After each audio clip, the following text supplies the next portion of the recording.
Olá para você que nos assiste, eu sou a Letícia Greco, jornalista concurseira concursada, e hoje nós vamos comentar os principais acontecimentos da semana do dia 31 de agosto ao dia 4 de setembro. Acompanhe. Senado aprova impeachment de Dilma Rousseff, Temer assume. Projeto do governo Temer para a reforma previdenciária está pronto. Venezuelanos vão às ruas em marcha para exigir referendo contra Maduro.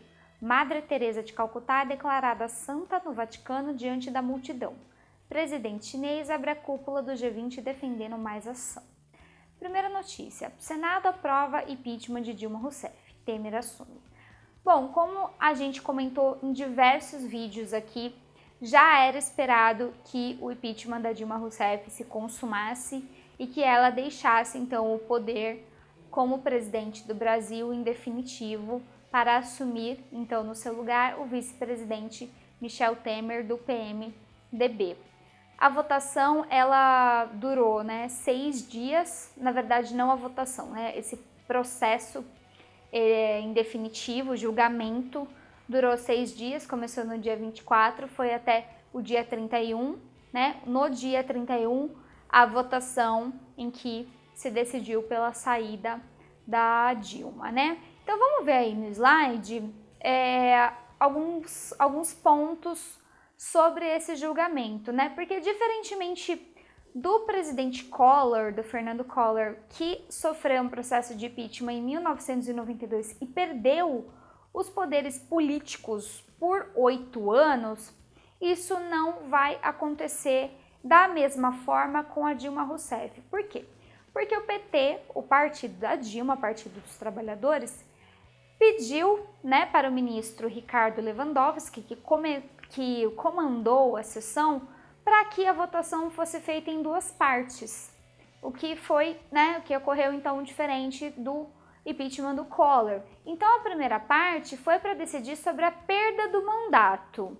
Então nesse caso, para que isso se consolidasse, seriam necessários 54 votos dos 81.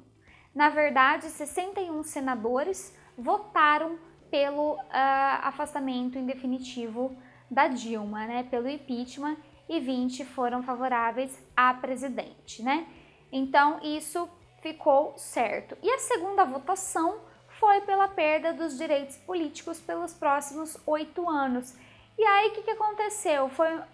Os senadores, eles votaram, Alguns votaram diferente da primeira parte. Então, 42 senadores votaram para que ela não perdesse os direitos políticos e 36 votaram para que ela perdesse e houve 3 abstenções. Por exemplo, quem votou diferente? Um dos que votou diferente foi o Renan Calheiros. O Renan Calheiros, que é o presidente do Senado, ele votou pela saída, pelo impeachment da Dilma, saída dela como presidente do Brasil, mas votou para que ela continue tendo seus direitos políticos garantidos pelos próximos 8 anos.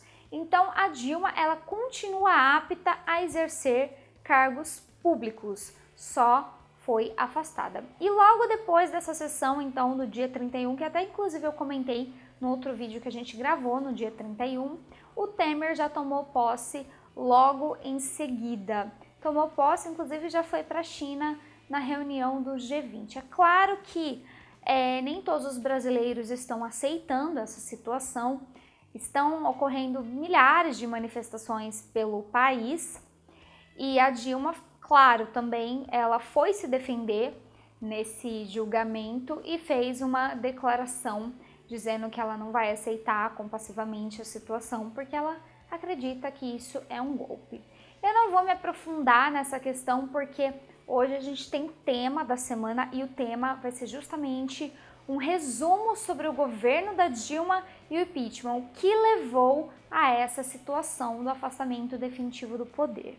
Então, se você quiser se aprofundar, você acompanha no nosso tema que está aqui. Só clicar. Próxima notícia. Projeto do governo Temer para a reforma da Previdência está pronto. Bom, então o Temer mal assumiu, já saiu que esse projeto dele de reforma da Previdência, que a mídia já estava especulando há algum tempo, ele realmente está pronto, Então vamos aos principais pontos dessa reforma na Previdência, no slide. A idade mínima, então, ela vai passar para 65 anos, tanto para homem quanto para mulheres, para poderem se aposentar. Isso vai valer tanto para os servidores públicos quanto para os trabalhadores da iniciativa privada, né? E isso vai valer para todos os trabalhadores com menos de 50 anos. Quem tem mais de 50 anos pode ficar tranquilo, relativamente tranquilo, né? Nunca tranquilo até você conseguir a sua aposentadoria, você não tá totalmente tranquilo. Mas para quem tem mais de 50 anos, a regra ela vai ser a mesma, a regra atual, mas vai ter um pedágio, né? Então ainda vai ter que ter alguma diferença aí para compensar essa mudança. Mas tem uma exceção. Qual exceção é essa regra que o Temer quer fazer a reforma, né? Mulheres e professores, em vez de ser 50 anos para haver essa mudança, vai ser 45 anos, né? Então, mulheres e professores com mais de 45, já essa regra, nova regra já não vale. E o motivo, né, alegado pelo governo Temer, pelo ministro-chefe da Casa Civil, é o déficit da Previdência, que hoje já está em torno de 200 bilhões de reais. Até teve um vídeo que eu comentei, né, dessa questão, porque o Brasil ele está mudando, né, ele está cada vez mais ficando mais próximo dos países desenvolvidos, embora haja muito ainda para conseguir chegar nesse patamar, né? Nós somos hoje um país subdesenvolvido, mas a nossa pirâmide demográfica ela está cada vez mais se aproximando da pirâmide demográfica dos países desenvolvidos, né? O que significa que as pessoas elas têm menos filhos, né? Em vez de ter 6 filhos, 4 filhos, elas têm 2 no máximo, um, às vezes só o cachorro é o filho, e as pessoas estão envelhecendo mais, a expectativa de vida está maior. Hoje, o brasileiro que nasce hoje, ele já nasce com uma expectativa de vida de 78 anos, né? Então, a gente tem mais idosos, mais pessoas que não estão trabalhando e menos pessoas em idade ativa, ou seja, né, para sustentar essas pessoas, porque a gente trabalha e a gente sustenta essas pessoas que não estão trabalhando. Então, o que eles querem é que a gente trabalhe mais, já que a gente vai viver mais, certo? Mas essa medida, né, ela não tem nada definido, é só um projeto que já está pronto, mas ainda tem que passar pelo Congresso, o Congresso tem que aprovar, então não é uma coisa, não vai ser mudado amanhã, né? Eu só fico pensando assim, quem tem 48 anos, né? Porque eu tenho 27, então para mim isso vai mudar de qualquer jeito, né?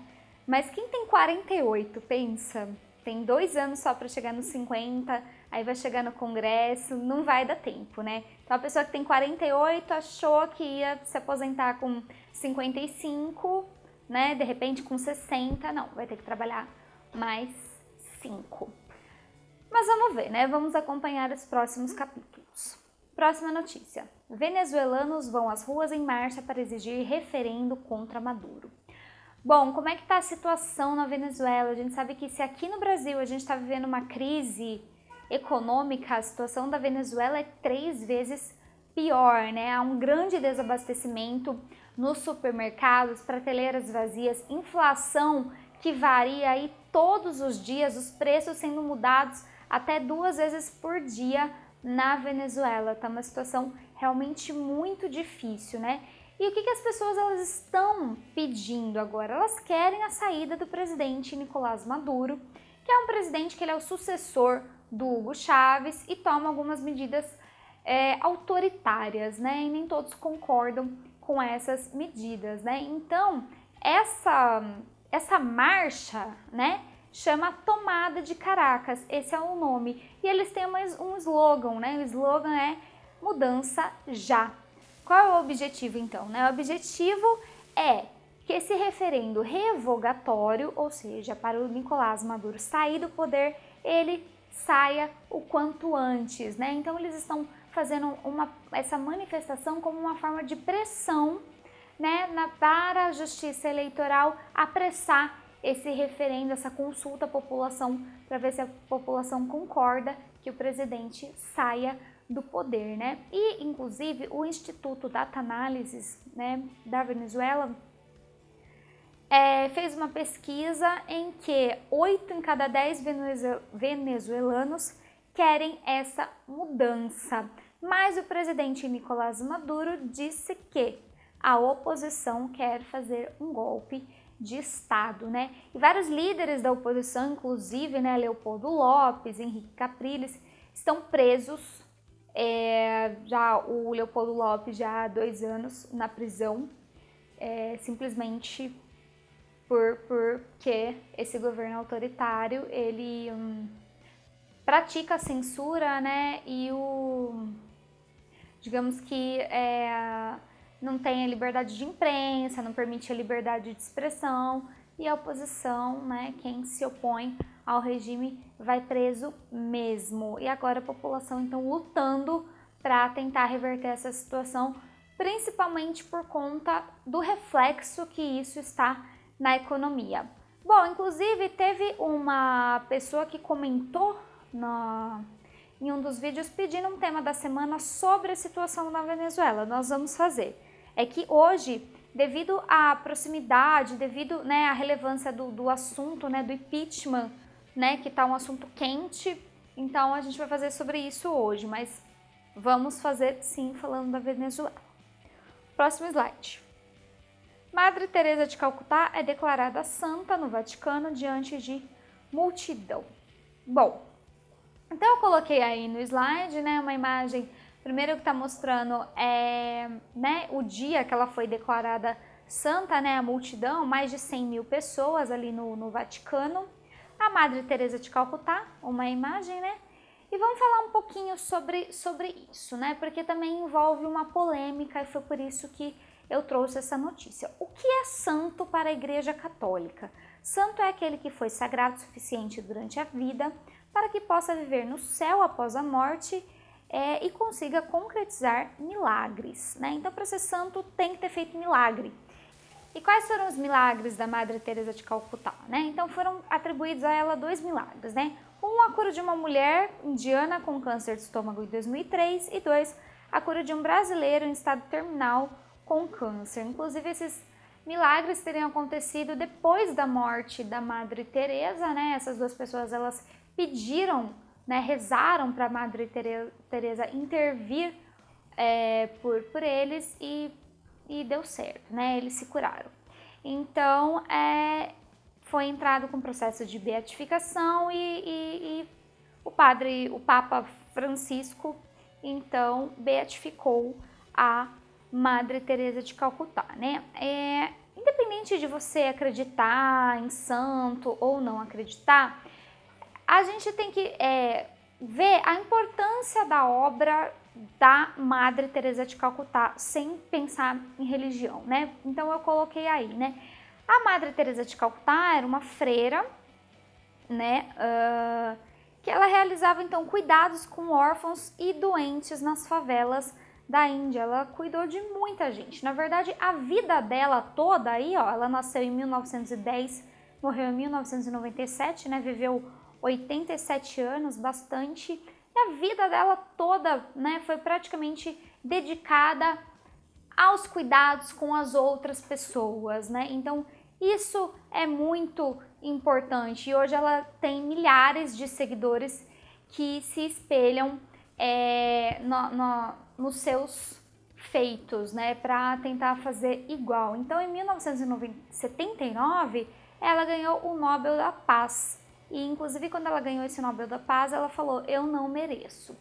Agora, outra coisa que eu acho importante a gente falar sobre essa notícia, né, que não tem a ver com religião, é porque, na verdade, muitas pessoas consideram a Madre Teresa de Calcutá uma farsa, né? Há muitas críticas em relação a ela. Por quê? Por causa dos métodos que ela usava, né? A Madre Teresa de Calcutá, ela pregava a pobreza, né? Ela acreditava que se a pessoa que nasceu pobre, ela tinha que aceitar a situação, que ela não deveria tentar mudar, tentar enriquecer, mas aceitar.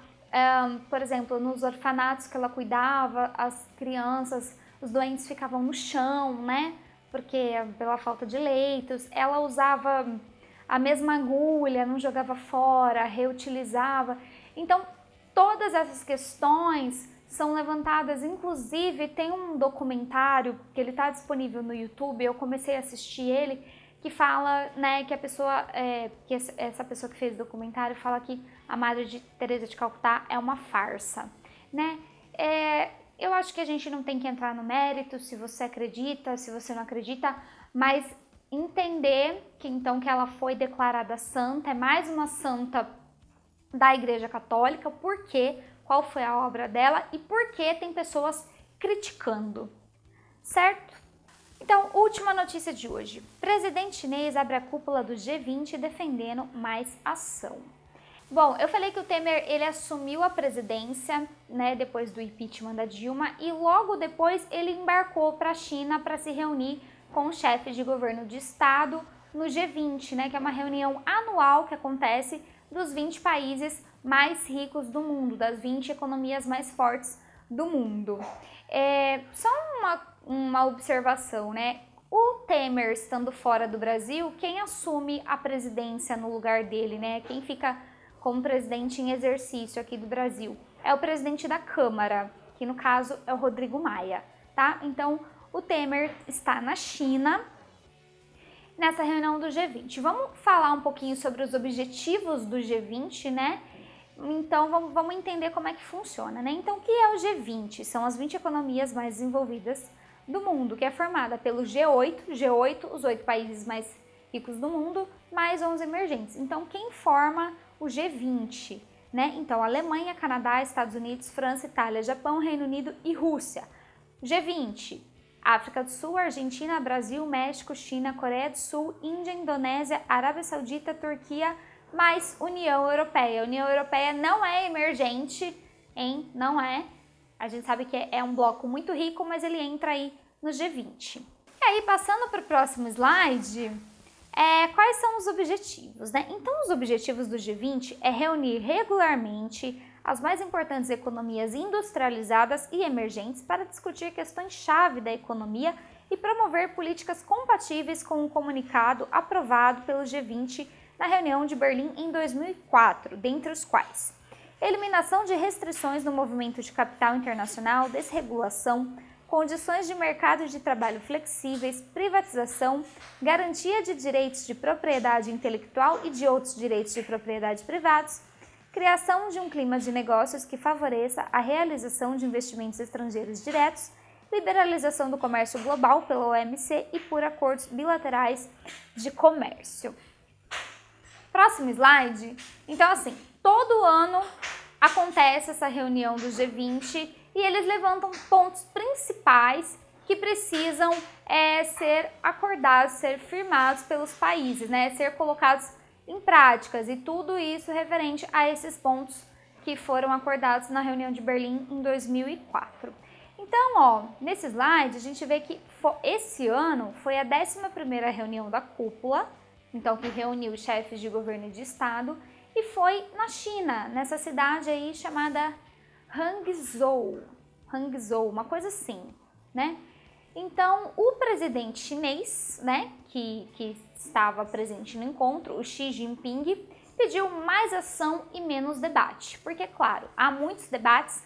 Ao final desse encontro é firmada uma carta de compromisso com vários pontos e no ano seguinte há uma análise e uma nota para saber se esses pontos foram colocados em prática e quantos desses pontos não foram colocados, quantos por cento aí do total foi feito, né? Então, é isso que eu coloquei no slide. Agenda, então tem uma agenda com esses pontos que devem ser cumpridos e no final os compromissos firmados, né?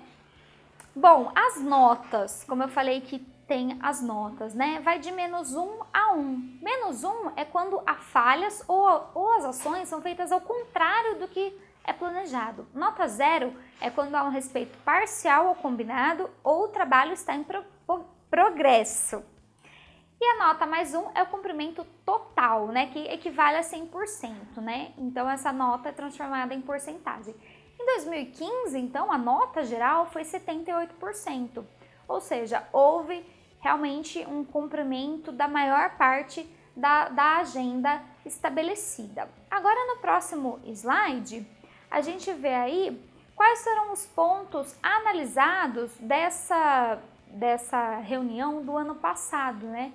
Então, subsídios a combustíveis fósseis, refugiados, políticas fiscais, Fundo Monetário Internacional, protecionismo, financiamento do terrorismo, comércio, remessas de dinheiro de imigrantes, impostos, gênero no mercado de trabalho, terrorismo, transparência do sistema de impostos, acesso ao mundo digital e acesso ao mundo digital. São esses.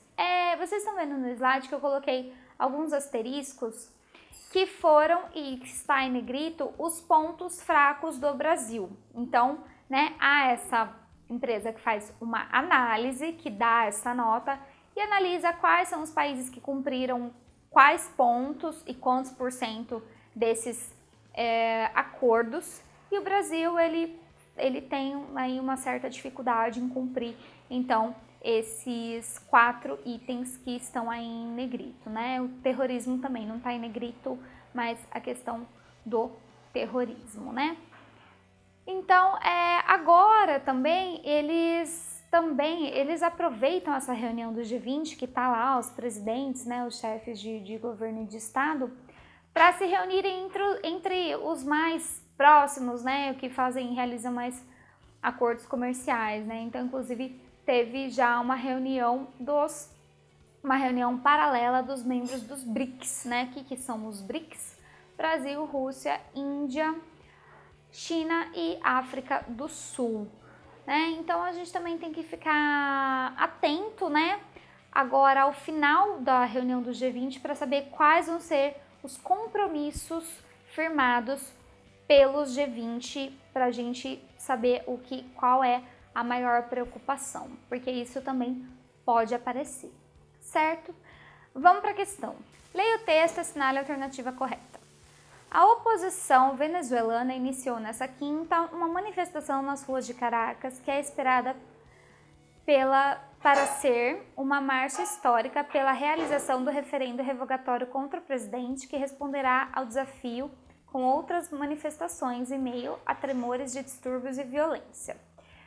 Usando branco e gritando o slogan "Mudança já", milhares de opositores saíram às ruas da capital para dar início a um protesto. A oposição espera que essa manifestação, batizada de Tomada de Caracas, seja histórica e pressione o Conselho Nacional Eleitoral para ativar o recolhimento de 4 milhões de assinaturas necessárias para realizar o referendo revogatório.